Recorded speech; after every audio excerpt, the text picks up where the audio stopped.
네, 황출세 황보선의 주말 새 아침 3부 시작합니다. 문재인 대통령이 우리 시간으로 그저께 19일에 출국을 해서 지금 미국 방문 중이죠. 한창. 간밤에 들어온 소식 보니까 그 언론에 미리 알리지 않았던 일정도 소화를 했고요. 문재인 대통령 그리고 바이든 대통령은 둘 다 법조인 출신이고 진보 진영이고 또 프랭클린 루즈벨트 대통령을 롤 모델로 삼는다. 이런 점들에서 공통점이 있다고들 합니다. 그렇지만 한국, 미국 각각 지금 발등에 떨어진 불을 꺼야 하는데 정상회담에서 이것 때문에 서로 한판 씨름 벌여야 하는 상황이죠. 문재인 대통령의 이번 방미와 그리고 우리 시각으로 내일 새벽에 있을 정상회담의 주요 의제들 정리해보겠습니다. 자, 싱크탱크 여시제의 왕선택 정책위원과 함께합니다. 안녕하십니까? 네, 안녕하세요. 예, 오랜만에 뵙습니다. 네, 반갑습니다. 예, 반갑습니다. 자, 일단 이게 이제 코로나 이후에 문재인 대통령 처음 해외 순방이라서요.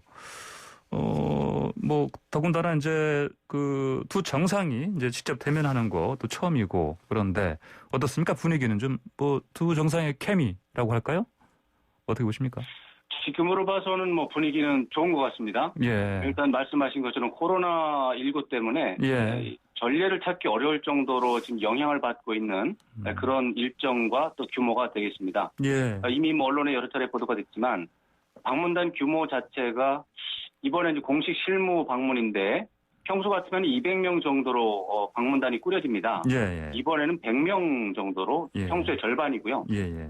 취재진도 이번에는 20명 정도가 가는데 평소보다 4분의 1 정도로 돼 있고 예. 무엇보다도 김정숙 여사가 동행하지 않습니다. 예. 이런 것들은 미 백악관 방역 관련 당국이 굉장히 조심하는 그런 부분 그런 차원에서 예. 요청을 했다는 것이고요. 예. 기억하시겠지만 지난 4월 중순에 스가 일본 총리가 미국을 갔을 때도 그때도 스가 일본 총리도 혼자서 미국을 방문한 그런 상황입니다. 예, 그렇군요. 알겠습니다. 자, 그러면요. 이번 한미 정상회담에서 다뤄질 주요 이슈들 간단히 좀 정리 좀 해주시겠습니까? 네. 한미 정상회담 의제는 전통적으로 4가지 차원으로 구분을 하고 있습니다. 예. 양자 차원이 있고 한반도 차원이 있고 동북아 지역, 그다음에 지구촌 이렇게 4가지가 있는데 예. 한미 양자회담 차원에서는 특별한 거는 없습니다. 이번에는. 예. 그다음에 한반도 관심사가 이제 크죠. 북핵 문제입니다. 예.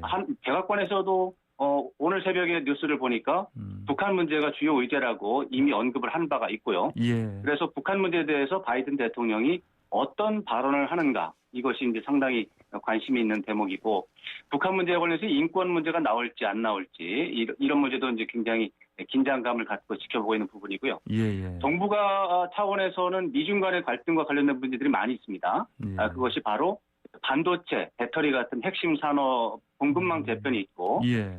그다음에 이제 쿼드라고 하죠. 예. 이제 미국, 일본, 호주, 인도 예. 쿼드에 가입을 하는 문제가 논의가 될 것이냐. 이게 이제 특히 한국 언론에서 가장 큰 관심사가 되고 있고 그다음에 이것과 관련해서 한미일 삼국협력 문제가 있습니다. 예. 미국의 관심사죠. 예. 그다음에 마지막으로 지구촌 차원의 관심사가 당연히 코로나19 문제가 있습니다.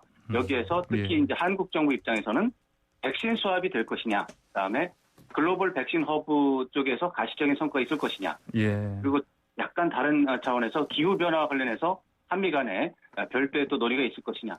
지금 말씀드린 이런 것들이 이번 정상회담에서 논의될 중요한 의제들이다. 이렇게 볼 수 있겠습니다. 예, 알겠습니다.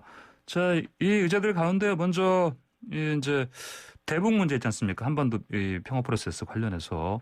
네.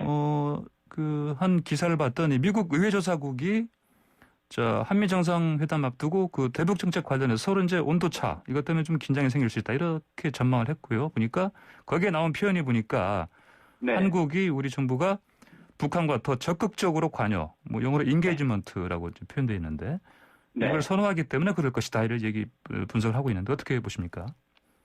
네, 그것은 현상적으로는 당연한 것입니다. 한국과 미국은 국가 규모의 차이가 상당한 나라고 예. 국가 외교 목표가 다릅니다. 그래서 기본적으로 외교 정책 현안이 나올 때마다 당연히 온도차가 존재하는 것이죠. 예. 북핵 문제도 그렇습니다. 그렇지만 한국과 미국은 동맹 국가이기 때문에 긴밀한 협의 또 정책 공조를 통해서 정책 차이를 최소화하고 사실은 이제 한미 간의 협의를 그냥 보통 협의라고 안 하고 예. 정책 공조라는 단어를 사용합니다. 예. 이것은 굉장히 긴밀한 최고 수준의 정책 협의를 뜻하는 말이거든요. 이것은 예. 한국과 미국한테만 적용되는 그런 단어가 되겠습니다. 예. 정책 공조를 통해서 이제 공통의 정책을 마련하는 것이죠. 그런 것을 얼마나 잘하느냐 이것이 관건이고요. 이제 뭐 미국의 경우는 대량 살상 무기 비확산이라는 점에 이제 초점이 맞춰져 있고 한국은 당연히 평화 체제 구축이라는 부분이 가미가 돼 있기 때문에 예. 북미 협상을 좀 재개했으면 좋겠다 이런 희망을 가지고 있고 그러다 보니까 미국의 의회조사국 보고서 같은 그런 현상적인 차원에서의 접근이 나올 수가 있습니다. 예. 그것은 뭐 현실을 반영한 것이고 큰 문제는 없는데 다만 협의를 통해서 발전시켜 나가야죠. 예. 방금 말씀하신 것 중에요. 그 동북아 관련해서 그 쿼드 말씀하셨는데요. 네. 거기에 또 이제 이른바 뭐 쿼드 플러스라고 해서 네. 뭐 이쪽에 뭐 한국이라든지 베트남이라든지 뉴질랜드라든지 이런 나라들도 좀 들어와 달라 이런 요구를 할 가능성 좀 어떻게 볼 수 있겠습니까? 지금 하신 말씀은 지난해 가을에 미국 대통령 선거 가기 전에 트럼프 행정부에서 희망하던 사안입니다. 그런데 그렇게 희망을 하고 협의를 했다가 각국의 반응이 안 좋아서 실패한 사안입니다. 지금 더 이상 거론되지 않습니다. 지금 그 얘기를 하는 것은 시간이 좀 지난 얘기고요. 2, 3일 전에 사실은 백악관의 인도태평양 조정관 커트 캠벨 조정관이 국내 언론과 인터뷰를 했습니다. 그래서 그 부분에 대해서 이야기한 게 있는데 그게 의미가 더 있습니다. 뭐냐면 현재로서 미국은 쿼드 확대 계획이 없다. 이렇게 말을 했습니다. 그렇기 때문에 이번 정상회담에서 미국이 한국에 대해서 쿼드에 참가하라 이렇게 제안할 가능성은 현재로서는 희박하다. 이렇게 봐야 되겠습니다. 예, 알겠습니다. 자, 미국의 입장에서는 지금 가장 급한 문제가 이제 아무래도 뭐 배터리, 반도체 이 부분인데요. 뭐 언론에 이미 많이 나왔지만 전망 기사가 나왔지만 한국이 직접 미국 현지에서 뭐 생산을 해라. 뭐 결국은 이제 공급망 구축인데 이런 요구를 당연히 뭐 많이 하겠죠. 이번에 정상회담에서도. 당연히 하겠죠. 그런데 사실은 한국 기업이 반도체 배터리를 생산하는 한국 기업들이 이미 미국에서 많이 생산을 하고 있습니다. 그리고 이번 바이든 대통령의 부탁이 아니라고 해도 증설 계획이 있었습니다. 그런 것들이 이번에 조금 더 구체화되고 조금 더 시기적으로 앞당겨진 그런 것들이 좀 있다고 봐야 되겠죠. 어쨌거나 그런 것들이 한미 정상회담, 이번 정상회담을 통해서 특히 미국 바이든 대통령의 입장을 고려해서 조금 더 최대치로 발표될 가능성은 있다고 보겠는데 뭐 이번에 특별히 더 없는 것을 만들어내는 것은 없는 걸로 알고 있습니다. 없는 것을 새로 만들어내는 건 아니지만 어쨌든 이를테면 뭐 서로 MOU라든지 이런 걸 체결을 통해서 좀 더 구체화시키거나 이런 식으로 맞습니다. 하나의 그러니까 성과로서 이렇게 내세울 수 있는 그게 하나의 재료가 되지 않겠습니까?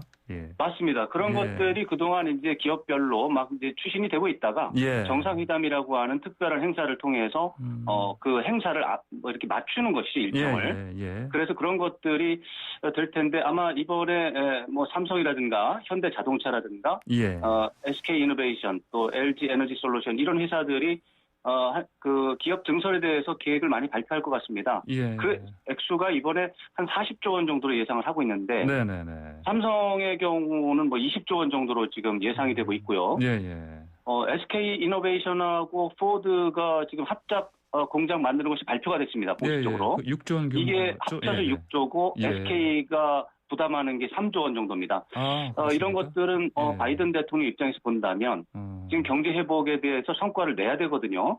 지난해 코로나19 때문에 경제가 많이 망가졌기 때문에 그래서 바이든 대통령에게는 큰 도움이 될 거라고 생각합니다. 그러니까 말씀하신 것처럼 SK이노베이션이 지금 포드와 이렇게 하고 있고 이전에 또 보니까 그 GM 제너럴 모터스가 또 우리 한국의 LG 에너지 솔루션하고도 또 배터리 관련해서 무슨 기업을 하나 맞습니다. LG, 뭐 SK 다 세계적으로 탑5, 뭐 탑6 안에 들어가는 배터리 제조 강한 기업인데 GM 뭐 미국 1위 자동차 생산 기업이 GM, 2위가 포드 이렇게 되는데 다 우리 한국 기업이 공급을 하는 이런 상황이고 이번에 뭐 LG도 6조 원 정도의 추가 증설에 대해서 지금 계획안을 이번에 발표를 할 것으로 예상을 하고 있는데 뭐 미국으로서는 상당히 반가운 소식이라고 볼 수 있고 한국의 입장에서는 좀 문재인 대통령에게 좀 도움을 주는 그런 상황이라고 볼 수 있습니다. 예, 알겠습니다. 자, 또 이번 한미 정상회담에서 또 우리 입장에서는 뭐 이른바 백신 외교요. 이번에서 또 성과를 좀 내야 되는 상황인데 사실 구체적으로 말씀드리면 저거 아니겠습니까? 그 백신 스와프라고 하죠. 네. 이거 뭐 이루어지겠죠? 어떻게 전망하십니까? 지금으로서는 분위기는 좋아 보입니다. 예. 사실 이 부분에 대해서 어려운 부분은 있긴 있습니다. 왜냐하면 미국이 얼마 전에 아시다시피 2천만 회분을 뭐 외국에 공급을 하겠다. 네. 그런 얘기를 했기 때문에 그러면 한국에도 오는 것이 아니냐. 백신 수합이 잘 되는 게 아니냐. 이런 전망은 있는데 사실은 미국이 공급한다고 하는 것은 전 세계 많은 나라 중에 돈이 없어서 백신을 사지 못하는 나라들을 위해서 도와준다. 예. 이런 개념이거든요. 근데 한국은 돈이 없는 나라가 아닙니다. 돈이 많은 나라로 분류돼 있습니다. 예. 그리고 코로나19 방역이 굉장히 잘 된 나라로 분류가 돼 있어서 네. 백신이 아주 급한 나라가 아니다. 이렇게 분류가 돼 있습니다. 세계적으로는. 네. 우리 국내 정치상에서는 이제 문제가 있는 게 아니냐 이렇게 되어 있는데 전 세계적으로는 이해하지 못하는 그런 상황이 좀 있습니다. 예. 그래서 미국에서 백신을 한국에 주는 게 쉽지는 않은데 예. 또 이제 뭐 문재인 대통령 입장에서는 국내 정치상의 어떤 상황 때문에 백신 수합을 성공시켜야 되는 거 아니겠습니까? 네네. 그래서 아마 그동안의 분위기를 보면 노력을 많이 한 것 같아요. 분위기는 좋아서 수합이 어느 정도는 될 것 같습니다. 예, 그렇군요. 알겠습니다. 자, 이제 우리 시각으로 이제 내일 새벽이네요. 보니까 내일 새벽에 한미 정상회담이 있는데 네, 그렇습니다. 뭐 이게 발표 형식이라든지 뭐 그 회담의 형식이라든지 이게 좀 이번에 좀 특이할 만한 사항이 있다고 볼 수 있습니까? 어떻게 봐야 됩니까? 특이할 만한 상황 없습니다. 정상회담은 단독회담하고 또 확대 회담을 하고 그다음에 한 30분에서 1시간 있다가 공동 기자회견을 해서 회담 결과를 발표하고 그런 것인데 이번에도 그렇게 될 것으로 예상이 되고 있습니다. 다만 아까 말씀드린 대로 코로나19로 인해서 일정이 상당 부분 축소가 돼 있습니다. 그래서 오찬이나 만찬 뭐 이런 것은 생략되거나 굉장히 축소돼서 진행이 될 것 같습니다. 예, 그러니까요. 이전에 보니까 미일 정상회담 때도 보니까 뭐 식사를 뭐 햄버거를 먹으면서 했다 뭐 그런 얘기도 있었고. 이스라엘 총리의 경우는 만찬을 하자고 제안했는데 미국에서 도저히 만찬이 안 되니까 햄버거는 줄 수 있다 해서 햄버거를 먹었고요. 그래서 20분 동안 햄버거를 놓고 회담을 했는데 너무 긴장을 해서 햄버거는 손도 못 댔다. 이제 그런 사진이 나와서 뭐 일본 내에서는 논란이 좀 있는 것 같은데 뭐 문재인 대통령은 아마도 뭐 햄버거를 놓고 식사하는 그런 사진은 나오지는 않을 것 같습니다. 예, 알겠습니다. 자, 그리고 간밤에 들어온 소식 봤더니요. 미리 언론에 알리지 않았던 일정도 소화를 했어요. 보니까요. 문재인 대통령이 보니까. 네네. 프랑클린 루즈벨트 대통령 기념관을 방문했습니다. 보니까. 네, 거기가 이제 알링턴 국립묘지를 방문하는 일정이 있었고 그것은 공개된 것이죠. 네, 그렇죠. 그 동선을 볼 때 바로 옆에 있기 때문에 충분히 생각할 수 있었던 그런 일정 중에는 하나였습니다. 그런데 루즈벨트 대통령이 특별히 두 대통령 모두 존경하는 그런 대통령이라는 차원에서 한미 정상회담의 성공을 좀 기원하는 분위기를 고조시키는 그런 차원에서 기획된 걸로 예상이 되고요. 또 두 분 다 카톨릭이시기 때문에 이번에 워싱턴 대주교님을 또 그레고리 대주교님을 만나는 그런 일정이 있습니다. 그런 것들은 두 분 사이에 공통점에 착안을 해서 기획을 한 것 같고 무엇보다도 그레고리 추기경님의 경우는 이제 프란치스코 교황님의 북한 방문 문제가 있어요. 프란치스코 교황님은 북한 방문을 하고 싶어 한다고 해요. 본인이 당신이 그렇게 말씀을 하셨고, 그것이 이제 북미 관계 개선이라든가 비핵화 협상에 도움을 줄 것으로 기대가 되기 때문에 문재인 대통령 입장에서는 반갑죠. 카톨릭 신자니까. 그래서 그런 것이 아마 이번에 그레고리 대주교 추기경님을 만나서 아마 협의가 되지 않을까 예상을 해볼 수 있습니다. 예, 알겠습니다. 완성택 위원께서는 이전에 워싱턴 특파원을 하셨을 때 지금 이번에 좀 뭐 화면으로 들어오는 이제 현지 상황 보니까 좀 뭐 달라지는 거 좀 보이지 않으십니까? 혹시? 네, 뭐 코로나19 때문에 너무나 상황이 많이 달라졌고 무엇보다도 트럼프 대통령 예. 집권 4년 동안 특히 예. 올해 1월 6일 날 있었던 의사당 난입 사건 네네. 이런 것들 때문에 예. 사실은 미국 그 장면이 굉장히 낯설고 내가 살던 미국은 아니다 이런 예. 생각을 좀 갖고 있는 그런 상황입니다. 아, 그렇습니까? 알겠습니다. 오늘 말씀 잘 들었습니다. 감사합니다. 고맙습니다. 네, 지금까지 왕선택 여시재 정책위원이었습니다. 네, 이번에는요 사건 그건 이렇습니다 코너입니다. 이제 한강에서 실종됐다가 숨진 채 발견된 손정민 씨. 그러니까 실종 당일 새벽에 그 한강으로 물에 들어갔다. 이런 남자 한 명 있었다. 이걸 봤다는 이제 목격자가 여럿이 나오면서 이제 경찰 수사가 새로운 국면을 맞을지 주목이 되는 상황인데, 자, 이 관련해서요. 그건 이렇습니다. 이번 코너에서 박성배 변호사, 승재현 한국형사정책연구원 연구위원과 자세히 알아보겠습니다. 승재현 의원님 안녕하십니까? 네, 안녕하십니까? 예, 박성배 변호사님 안녕하십니까? 안녕하십니까? 예. 자, 먼저 이거는 이제 박성배 변호사님께서 좀 정리해 주시죠. 새로 경찰이 공개한 진술. 7명의 진술이죠, 이게? 예. 그렇습니다. 예. 지난달 24일 오후 10시쯤부터 다음날 오전 5시쯤까지 반포 한강공원에 머물렀다는 낚시꾼 7명이 예. 25일 새벽 4시 40분경 한 사람이 물에 들어가는 것을 목격했다고 진술하고 있습니다. 예. 이 강 앞쪽 3m 지점에서 무릎까지 물에 잠긴 채 혼자 서 있던 남성이 서서히 강으로 걸어가 가슴까지 물에 잠긴 모습을 봤다는 것인데 네. 물에 들어가는 광경을 직접 본 낚시꾼은 5명이고 물이 첨벙거리는 소리 정도만 들은 낚시꾼이 2명이라고 합니다. 예. 목격자 중 1명에 따르면 머리 스타일이나 체격으로 봐서 물에 들어간 사람은 남성이었다고 진술하기도 했고 예. 이들이 소재하고 있었던 장소는 이 남성의 입수 지점을 기준으로 한강을 바라보고 오른쪽으로 80m 거리였다고 합니다. 네. 이 당시 남성이 네. 성형등을 하고 있었고 응급 상황이 아니라고 생각해서 119 중에 신고는 하지 않았다고 하고 예. 다만 남성이 다시 물에서 나오는 것은 보지 못했다고 진술하고 있습니다. 이제 지금 이제 진술 7명의 얘기를 들어보면은 분명한 거는 여성은 아니었다. 남성이었다. 예. 남성으로 추정된다. 추정된다. 이고요. 그다음에 그 정민 씨 친구가 발견된 지점에서도 이렇게 멀지 않다. 10m가량 떨어진 지점, 즉 정민 씨 친구가 누워서 예. 잠들어 있다 목격자에 의해 깨워진 그 지점으로부터 10여 미터 떨어진 지점에 한 남성이 입수를 했다는 진술. 10m는 바로 앞이네요. 그러니까요. 그렇죠. 매우 가까운 거리였고, 근데 이제 목격자들이 있던 장소는 이제 한 80m 가량 떨어진 곳이다. 이렇게 좀 강을 바라보고 오른쪽으로 바라보고 80m 가량 오른쪽으로 떨어집니다. 80m 가량. 예. 예. 알겠습니다. 자, 승재현 위원님. 네네. 이 7명 진술이 거의 다 일치를 하는 상황이네요, 보니까요. 네네네. 일치를 하는 상황이요. 저도 제일 처음에 네. 그 진술을 들었을 때 예. 제일 처음에 들었던 생각은 네. 아무리 안전하게 수영을 하러 들어갔다 할지라도 한강은 수영하는 장소가 아니고 예, 예. 또 이게 일반 수영장과 달리 한강물의 그 조류는 완전히 다르거든요. 예. 그러면 사람이 입수를 할 때 좀 신고를 빨리 했으면 어땠을까라는 아쉬움은 분명히 남는 대목입니다. 예. 또 일반 국민들께서는 아니 4시 40분에 도대체 사람을 어떻게 식별할 수 있을까? 그리고 그 시간이 어떻게 확정될 수 있을까?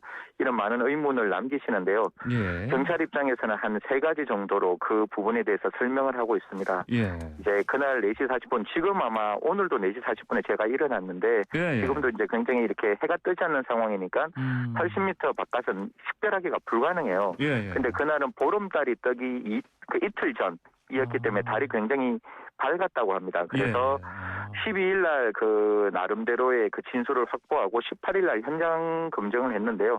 2시 20분부터 4시 40분까지 현장을 검증해서 충분히 사람이 식별될 수 있는 가능성을 확인했고 80m 바깥쪽에서도 그 소리가 그냥 물 속에 들어가는 소리가 들릴 수 있는 정도까지는 다 확인을 했습니다.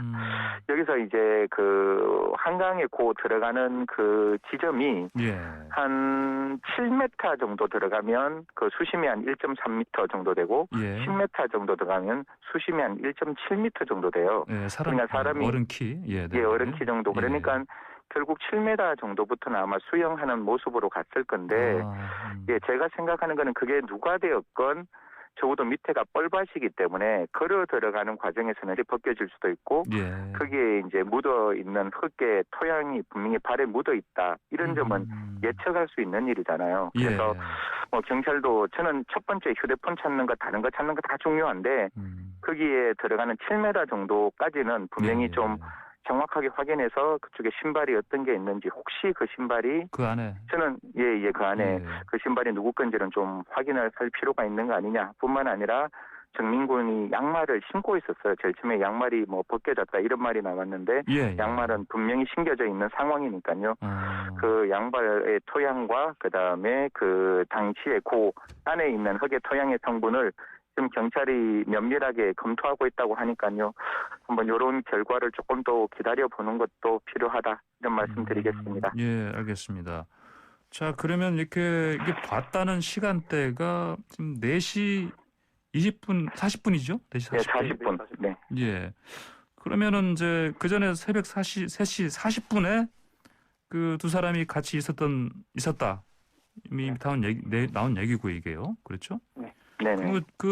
이 비는 시간대, 이거를 이제 이 상황에서 뭐가 벌어졌는지를 이제 사실 알아내는 게 이제 사건 시체를 밝혀내는데 가장 핵심일 텐데, 이번에 그 7명의 그 목격자 진술, 이걸 통해서 좀 메울 수 있는 여지가 있다고 보십니까? 이거 박선배 변호사님 먼저 말씀 주십시오. 일단은 예. 3시 37분에 친구 A씨가 부모님과 통화를 한 기록이 남아있고, 예. 이 목격자에 따르면 4시 20분경에 친구 A씨가 혼자 가방을 메고 잔디 끝 경사면에 누워있길래 위험해 보여서 깨웠다는 겁니다. 예. 그리고 4시 33분에 친구 A씨가 반포나들목 도끼구를 통과하는 모습이 찍혔죠. 포착됐고요. 예. 그런데 이 낚시꾼들이 남성이 한강에 들어가는 모습을 목격했다는 시간은 4시 40분입니다. 그러니까요. 그 시간입니다. 예, 완전히 벗어난 시간 아닙니까? 그 친구도 그 A씨도. 시간이고 예. 말씀드렸던 것처럼 친구 A씨가 누워서 잠들어 있다 목격자에 의해 깨워진 장소가 네. 이 남성이 한강으로 들어갔다는 지점에서 불과 10여 미터 떨어진 지점, 상당히 가까운 지점이었다는 거거든요. 예. 그렇다면 여러 정황상 이 손 씨와 친구 A씨가 어느 시점에서부터는 분리가 된 것으로 보이는데 그렇다면 분리된 이후에 손 씨가 그 사이에 어디서 뭘 하다가 다시 친구 A씨 주변으로 돌아와서는 이제 친구도 사라지고 없는 상황이잖아요. 예. 그 상황에서 갑자기 물에 들어간다? 선뜻 납득하기 어렵기는 합니다. 이런 상황이다 보니까 CCTV 등으로 객관적으로 한강에 들어가는 남성이 손 씨라는 점이 확인되지 않는 한은 목격자들 진술만으로는 쉽게 납득을 할 수 없다 보니까 지금까지 경찰이 수사를 해오던 방식 그대로 각 시간대별로 어떤 일이 발생했는지 사실관계를 규명하는 과정, 즉 분리 과정을 온전하게 규명함으로써 그 내용을 뒷받침해주지 않으면 다수가 납득하는 결론에 이르기는 아직은 어렵지 않을까 싶은 생각이 듭니다. 예, 승재 의원님도 같은 의견이시죠? 이게 그러니까 4시 40분에 목격한 사람이 실제 정말 그 숨진 손 씨인가 이것부터 규명하는 게 먼저겠죠? 사실 뭐 목격자의 진술은 진술이잖아요. 아직은 목격자의 진술에 따라서 우리는 모든 걸 열어놓고 그 들어가는 사람이 만약에 정민군이 아니더라도 분명히 들어가는 거는 그게 극단적인 선택을 했건 아니면 어떻게 됐건 그분의 생명도 중요한 생명이고 분명히 그 목격자들의 진술은 나오는 걸 보지 못했다라고 합니다. 그리고 당시 지금까지 실종자 명단 중에 6명 정도가 아직 실종이라고 하는데 그 정민군이 그러니까 목격자가 발견했다는 그 시점에서 그러니까 그분들과도 당연히 비교를 해야 되는 것이고 뿐만 아니라 제가 조심스럽게 말씀드렸지만 그 뻘밭이기 때문에 정민군이 또 이렇게 신발을 뒤를 약간 접어서 신는 듯한 느낌 그런 버릇이 조금 있다고 아버님이 말씀하셨으니까요. 제가 언론에서 봤는데 그 정확하게 누가 말씀하신지 모르겠지만 그런 부분에서 분명히 뻘밭에서 신발이 벗겨질 수 있는 가능성은 분명히 있으니까요. 그 부분에 어떤 신발을 찾는 것 그래서 모든 정황이 기본적으로 누구인지를 확인하고 그럼에도 불구하고 그게 만약에 정민군이라고 확인됐다 할지라도 박성배 변호사님 말씀대로 왜 강으로 들어가게 되었는지에 대한 원인을 좀 어렵겠지만 반드시 찾아야겠죠. 아까 그 박성배 변호사님 말씀 주신 대로 그냥 아무 생각 없이 그 물을 싫어하는 정민군이 그렇게 한강 안으로 뚜벅뚜벅 들어간다는 거는 제가 정민군 아버님이라도 이해될 수 없는 부분이고 그게 뭐 술이라고 하더라도 뭐 많은 프로파일러들께서 술이 문제다라고 하시는데 사실 우리가 술을 술이 얼마만큼 먹었는지도 잘 몰라요. 사실 그게 우리가 술을 찾는 종류의 양이 그만큼 많고 그 소주의 어떤 그 전체의 양이 한 2리터 정도 되니까 그걸 다 먹었다고 생각했을 때 또 그건 사람마다 다 다를 수 있는데 그런 과정에서 혹시 비정상적인 행동을 할 수 있는 가능성은 분명히 열려 있지만 그런 부분도 조금 꼼꼼하게 챙겨야 되지 않느냐라는 말씀 드리겠습니다. 예, 승 의원님 말씀은 그러면 지금부터 일단 당장은 혹시나 손 씨가 그 신고 있었을 신발을 굿벌을 뒤져서라도 일단 찾아내는 거. 그게 제일 먼저라고 생각합니다. 예, 알겠습니다. 자, 그러면요. 이제 목격담을 경찰이 공개했는데 경찰이 이제 그러면 아무래도 그 수사 이걸 뭐 방향이라고 하긴 좀 그렇고요. 그 무게를 아무래도 사고사 쪽으로 그럼 두고 있다. 이런 조짐으로 좀 봐야 되겠습니까? 사고사로 단정했다고 보기는 어렵지만 단정은 아니죠. 당연히 지금은요. 할 수가 없죠. 목격자들의 진술이 상당히 의미 있다고 판단하는 건 맞는 것 같습니다. 그 이유가 여러 제보들이 들어오고 있음에도 불구하고 경찰이 그 제보들을 곧바로 언론에 발표하지는 않습니다. 이 목격자들 진술의 경우에는 이 경찰이 곧바로 발표를 한 것이 아니라 이미 지난주에 조사를 마쳤습니다. 즉 지난 12일에 목격자 조사를 처음 시작해서 다음 날 목격자 7명 조사를 다 마치고 17일부터 18일에는 현장 조사까지 마친 상황이거든요. 이 정도면 일주일 이상 조사를 해본 결과 상당히 의미 있는 목격 진술이라고 판단하고 언론 보도로 발표를 한 것입니다. 이 목격자들 진술이 상당히 의미 있다고 판단하는 것 자체는 맞습니다. 그런데 이 사건의 어려운 점은 유일한 동석자인 친구 A씨가 술에 취해 기억나지 않는다고 진술하기 때문입니다. 일반적인 수사는 사실이든 허위이든 진술이 존재하고 그 진술을 바탕으로 증거와 정황을 파악해서 진술과 증거 정황과의 비교 분석 과정을 통해 사건의 실체관계를 밝혀 나가는 것이거든요. 그런데 이 사건은 그렇게 하지는 못하니까 시간대별로 즉 증거와 정황을 먼저 확보한 다음 역으로 목격자들을 찾아 나가서 시간대별로 사건을 재구성하는 절차를 밟아 나가고 있습니다. 그런데 그 와중에 방에 들어가는 남성을 보았다는 목격자들의 진술이 존재하다 보니 이 진술을 토대로 이 진술이 신빙성이 있는지 그 강에 들어간 사람이 정민군이 맞는지를 파악하는 작업, 즉 일반적인 수사 절차를 병행하고 있는 것입니다. 즉 일반적인 수사 절차가 아닌 시간대별 사건 구성이라는 상당히 어려운 과정을 밟아 나가면서도 의미 있는 목격 진술이 있을 때는 일반적인 수사 절차를 진행하고 있는데 양자가 합쳐져야 객관적이고 합리적인 결론을 도출해낼 수가 있습니다. 경찰의 입장에서는 이 의미 있다고 판단하는 목격 진술에도 불구하고 지금까지 해온 것처럼 시간대별 사건 구성을 이어나감으로써 어느 뭐로 보나 누가 봐도 비판할 수 없는 결론에 이르는 작업을 계속해 나가야 할 것이고 경찰도 그러한 인식을 그대로 갖고 있지 않을까 싶습니다. 제가 한 말씀만 잠깐만 더 보태드리면 혹시 제가 저번 주에 그런 말씀을 드렸어요. 그 A씨가 어머니하고 같이 아버님하고 같이 이제 자동차를 타고 오는 과정에 있어서의 차량의 블랙박스가 매우 중요하다. 그 안에서 어떠한 진술을 했는지가 사실상 진술의 신빙성을 확보할 수 있다라는 말씀을 드렸고 경찰된 입장에서도 사실 굉장히 많은 조사를 했더라고요. 그래서 차량의 타고 온 차량의 블랙박스도 확인했고 가택 수색 가택에 있는 혹시 뭐 다른 물건이 있는가 싶어서 수색하는 것도 허용했고 여러 가지 다른 어떤 포렌식을 다 완성을 했음에도 불구하고 그 안에서 특별하게 유의미한 내용이 나오지는 않았지 않았을까. 만약에 그 내용 중에 뭔가 객관적인 범죄 사실과 연관되는 내용이 나왔으면 아마 적극적으로 A씨에 대해서 더 수사를 진행했을 건데 사실 지금까지 A씨는 여전히 참고인이고 우리는 수사가 아니라 지금도 조사라고 이야기를 할 수밖에 없는 대목이기 때문에 그게 다 목격자까지 나와서 아마 언론에서 그렇게 이야기하는 듯해요. 혹시 사고사 쪽으로 보는 게 아니냐라고 하는데 그럼에도 불구하고 박성배 변호사님이나 저나 이거는 모든 가능성을 열어놓고 수사를 해야 되겠죠. 사실 국민들 입장에서는 아직 경찰의 그 수사에 대해서 굉장히 많은 의구심을 가지고 있는 입장이기 때문에 그게 아마 밝혀지지 않고 그런 어떤 정황으로서 사건이 만약에 마무리된다면 참 경찰 입장에서는 곤란하고 답답하겠지만 결국 국민들은 또 경찰에 대해서 다시금 또 신뢰를 그렇게 많이 주지 않을 수 있기 때문에 이 부분은 여전히 열어놓고 저는 수사와 조사를 계속해서 좀 진행해야 된다 이런 말씀드리겠습니다. 알겠습니다. 뭐 이 경찰에 특히 그 서초서 하면은 그래도 형사들 특히 베테랑들이 다 모인 그런 곳으로 또 유명한데. 네네네. 이제 수사 능력만큼은 탁월한 이제 이 경찰들이 많이 모여 있는 그런 경찰서인데. 이제 그럼에도 불구하고 지금 아까 말씀하신 것처럼 그러니까 이제 이미 조사했고 그리고 현장 조사도 했고 이거를 이제 좀 시간이 흘러서 그러니까 이제 발표하니까 이건 이제 일반인들은 네티즌들은 이거 왜 그러냐 이렇게 의구심 품기도 하고 그러는데 이게 김복준 한국범죄과학연구소 연구위원이죠. 이전에 영화 살인의 추억에서 송강호 씨가 연기했던 이제 네네. 실제 주인공이시죠 원래 그분의 얘기를 보니까 이게 경찰에 대한 믿음이 원래 좀 부족해서 상승작용을 일으키고 있다 이런 얘기했습니다. 이렇게 진단했는데 이거 박준배 변호사님 동의하십니까? 일단은 예. 그동안의 경찰 수사 내용 그 이전에 이 전반적인 사건 사고 시 경찰의 수사 내역에 대해서 예. 신뢰할 수 있는 부분도 있지만 일부 신뢰를 받지 못할 만한 대목도 있었던 것 같습니다.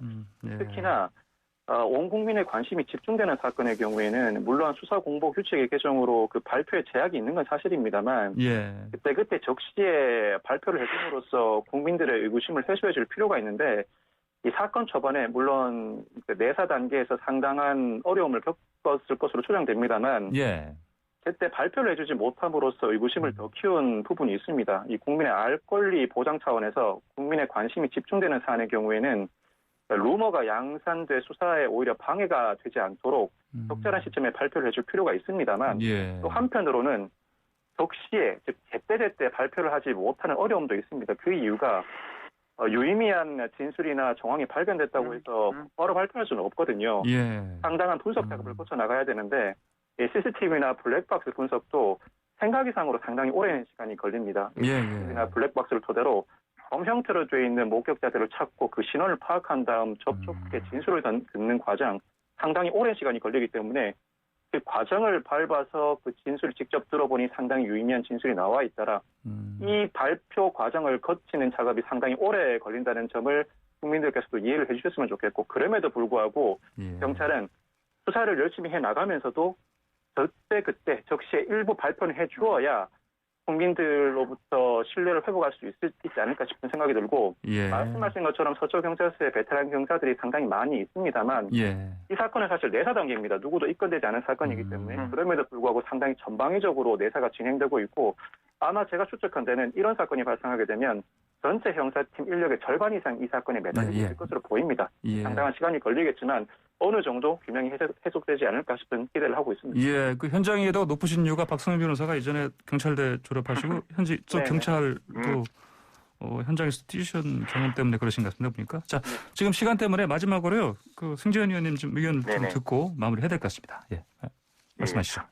저도 기본적으로 경찰에 대한 신뢰를 아직까지 국민들이 많이 가지고 있지 않지만 이게 70년 우리 형사사법 역사에서 처음으로 경찰이 이제 수사권에 대한 모든 그 정권을 가지고 있는 거잖아요. 기소하기 전까지.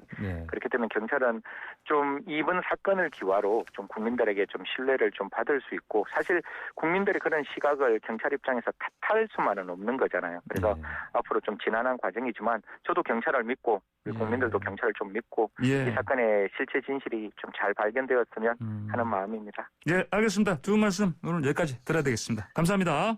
네, 고맙습니다. 예, 지금까지 박성배 변호사, 승재현 한국형사정책연구원 연구위원이었습니다. 네, 황보선의 출발새 아침 3부 마칩니다. 잠시 뒤 4부로 돌아오겠습니다.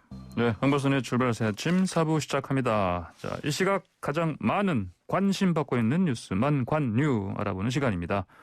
자, 많은 관심 받는 아나운서 만관아 이현웅 아나운서 나왔습니다. 안녕하십니까? 예, 안녕하십니까? 이현웅입니다. 오늘 복장이 왜 이렇게 좋아요? 오늘 또 다른 그 방송 녹화가 있어가지고 그래요? 메이크업 하고 의상 챙겨 입고 왔습니다. 우리 저 YTN 채널 YTN2에서 방영되는 뭐 뉴튜브? 예. 뉴튜브라는 프로그램 있어요? 뉴스를 좀 재미있게 이렇게 풀어드리는 그런 프로그램인데 뭐 여기서 제가 만관뉴 전해드리는 거랑 뭐 다를 바 없습니다. 그래요? 예. 그러니까 유튜브 그거 지금 진행하신다는 말씀이죠? 예. 그래요. 알겠습니다. 지금은 만관뉴 진행하고 있으니까 오늘 전해드릴 소식이 많거든요. 그래요? 알겠습니다. 자, 첫 번째 소식 주십시오. 아마 소식 들으신 분들 계실 겁니다. 한국인이 탄 어선이 피랍됐다는 소식 전해졌습니다. 필랍된 시간은 우리 시간으로 어제 새벽 3시 30분 2시경이었고요. 장소는 가나 남동부 바다로 알려졌습니다. 예. 어선명은 애틀랜틱 프린세스호인데요.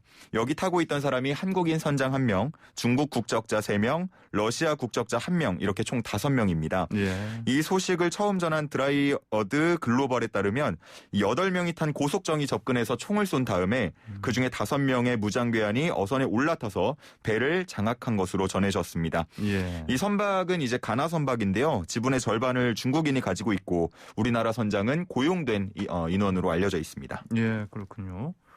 자, 모쪼록 별일 없어야 될 텐데 예. 걱정스럽습니다. 자, 다음 망관유 뭡니까?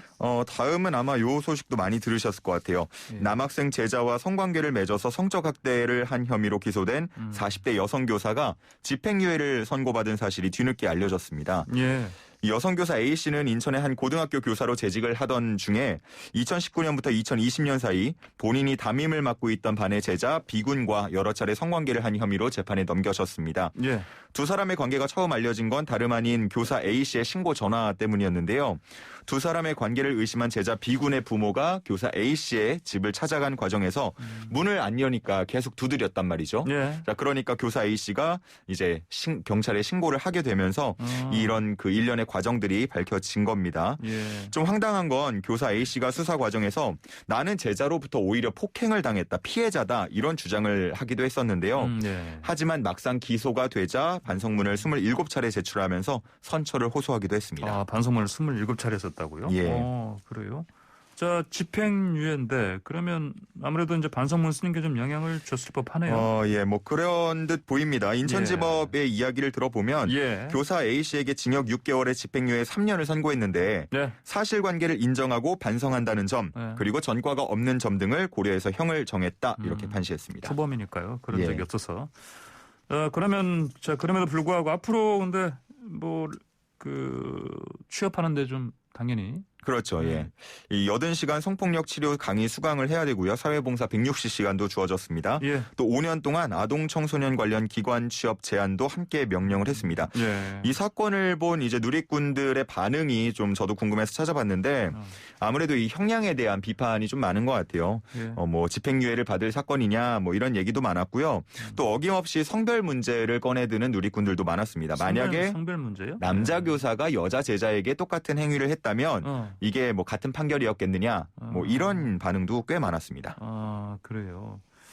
그렇군요. 자, 그러면은 성별이 바뀌면 도대체 어떤 상황이 되길래? 저도 사실 그게 궁금해가지고 좀 찾아봤어요. 근데 예. 사실 뭐 사건은 사건마다 다 세부 내용이 다르다 보니까 예. 판결이 이제 비교하는 게 무의미하긴 하거든요. 근데 뭐 집행유예를 받은 사건들도 성별이 바뀌더라도 있었고요. 예. 근데 제가 주목을 한 부분은 그것보다 이 남학생이 피해자였을 경우에는 2차 가해가 좀 심했습니다. 그러니까 어떤 말이냐면 예. 남학생이 피해자였을 때, 남학생이었을 때 예. 아니 남자가 힘도 세고 한데 예. 당하고만 있었던 거는 이게 말이 되느냐, 남자도 즐겼던 거 아니냐, 뭐 예. 이런 등의 좀 반응이 많았거든요. 예. 이런 거는 좀 줄여야겠다라는 좀 생각이 들었습니다. 남학생이 피해자일 경우 2차 피해, 2차 가해가 또 있었다. 예. 알겠습니다. 다음 망관요 뭡니까?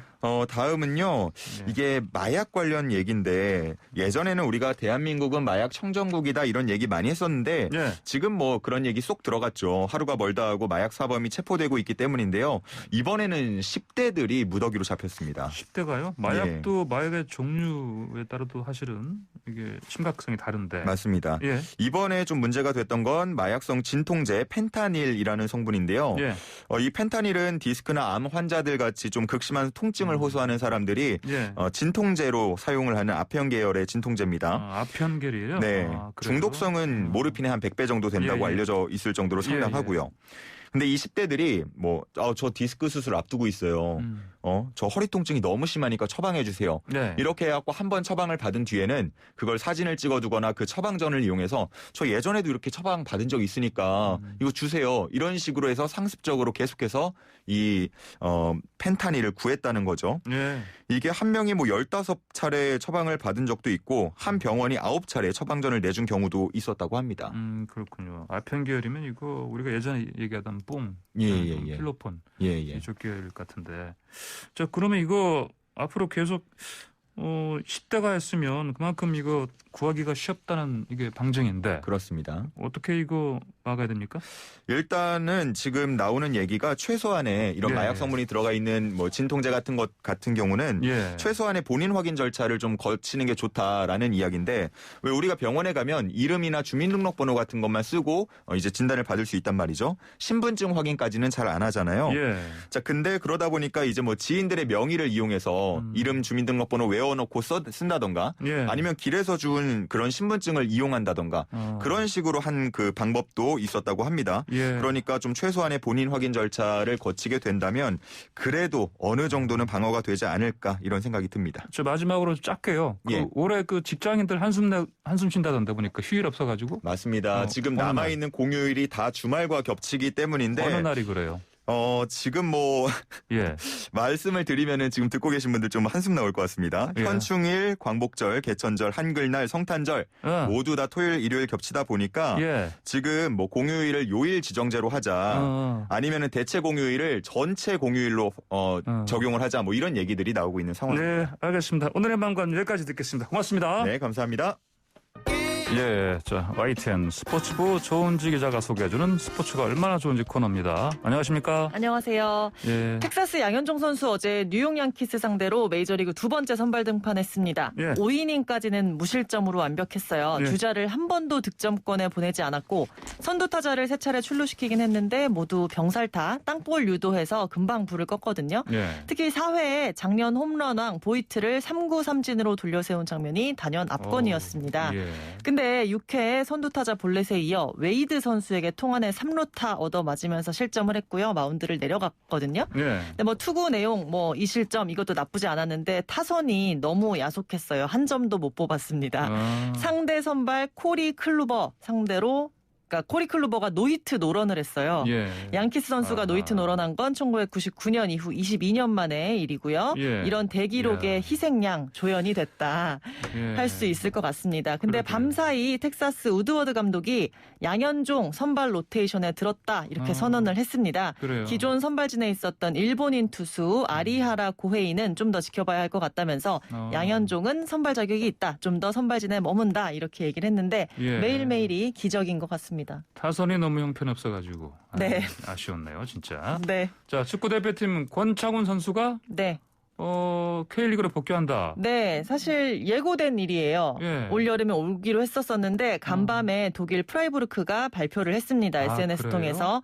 권창훈이 우리를 떠난다. 한국의 군 복무 때문이다. 예. 그의 성실성과 태도를 존경한다. 이렇게 작별 인사를 했습니다. 권창훈 선수랑 또 99년생 작은 정우영 선수와 함께 코리안 듀오로 활약을 했는데 예. 올 시즌 13경기 출전해서 한 골 넣은 게 다였어요. 최근에는 뛰지도 잘 못했고 존재감이 많이 없었는데 그랬구나. 기억하시겠지만 작년에 벤투호 유럽원정 갔을 때 예. 코로나19 권창훈 선수 맞아요. 확진됐었잖아요. 그때 확진됐죠? 예. 이후에 뭐 주전 경쟁에서 시즌 초였으니까 주전 경쟁부터 밀렸고 부상 겹치면서 힘겨운 시즌 보냈고요. 예. 2017년 프랑스 디종 유니폼 입으면서 유럽 갔었는데 예. 4년 만에 K리그 복귀하게 됐고요. 예. 아마도 친정팀인 수원 삼성 가는 게 유력합니다. 그래요. 상무 입대를 준비하면서 동시에 올여름 도쿄올림픽 메달 사냥에도 나설 건데요. 예. 사실 권창훈 선수는 가장 유력한 와일드카드 영순이었는데 최근에 한 달 동안 결장을 해서 지금 뭐 그래요. 기량이 어느 정도인지 마지막 점검이 좀 필요할 것 같습니다. 예. 말 나온 김에 다음 주 월요일이죠. 24일 날 월요일에 A 대표팀 벤투호 또 올림픽 대표팀 김학범호 둘 다 소집 명단 발표를 합니다. 예. 벤투호는 월드컵 2차 예선이 있고요. 올림픽 팀은 이제 옥석 가리기 또 평가전도 준비되어 있습니다. 네. 두 감독 사이에 선수 차출 놓고 신경전이 좀 있대요. 뭐 손흥민, 황의조, 황희찬, 뭐 이재성 이런 선수들은 당연히 벤투호 붙박인데 예. 이제 대표팀에서는 교체거나 약간 벤치 멤버지만 올림픽 팀에서 꼭 필요한 선수들이 있잖아요. 네네. 뭐 울산의 이동경, 이동준, 원두재, 또 뭐 발렌시아 이강인 이런 선수들은 어느 팀에 소집될지 양팀 감독의 기싸움 어떻게 정리가 됐는지 이것도 지켜봐야 될 것 같습니다. 예. 권창훈 선수 디종 팀일 때 프랑스에 있을 때 네. 굉장히 그쪽 팀에서도 구단 내에서도 칭찬이 잦아있었어요. 아, 정말 잘하는 선수입니다. 예. 실력도 좋고 인간성도 프랑스 좋고. 구단과 접촉을 해보셨나요? 아, 저 그때 인터뷰 직전에 사정이 아. 생겨서 제가 인터뷰 못했습니다. 제가 그때 프랑스에 있을 때. 예. 그러셨군요. 자, 다음으로 손흥민 선수 지금 네. 거치가 뜨거운 감자 아닙니까? 어제 제가 빅스타들 소식 줄줄이 전하느라 간단히 짚었는데 그래. 손흥민 선수의 텔레파시 단짝 케인이 어제 의미심장한 행동을 했어요. 그래요? 에스턴 빌라전에 1대2로 역전패하니 했거든요. 그때 네. 이제 홈 경기에 10,000명이 들어왔는데 휘슬이 울리니까 이제 팬들이 우 하면서 야유를 한 거예요. 워낙에 졸전이었고 자책골까지 예. 나왔던 경기였으니까요. 예, 예. 근데 케인이 경기 후에 그라운드 돌면서 인사를 하는데 눈이 그렁그렁 해요. 누가 봐도 마지막 작별 인사 예. 같았던 느낌이라 야유하던 관중도 잠잠해졌고 이제 서로 마지막을 예감한 그런 기운이었습니다. 예. 케인 뭐 올해 리그 득점 공동선두 22골인데 2010년 프로에 데뷔하고 단 한 번도 우승 트로피를 든 적이 없습니다. 예. 팀에 나 이제 우승하는 팀으로 가고 싶다. 이적을 요청했다는 보도가 잇따르고 있죠. 사실로 예. 굳어지는 분위기인데 예. 그럼 손흥민은 어떻게 하냐? 남냐 떠나느냐? 케인도 없는데 소니가 왜 남냐? 혹은 예. 반면 케인을 이적시킨 돈으로 짱짱한 선수도 사고 손흥민도 파격적인 대우로 붙잡을 거다. 뭐 이런 극과 극의 전망들이 잇따르고 있습니다. 둘이 같이는 안 가고요. 예. 알겠습니다. 예. 네. 오늘 스포츠가 얼마나 좋은지 잘 들었습니다. 감사합니다. 네, 황보선의 출발새 아침 5월 21일 순서 마칩니다. 감사합니다.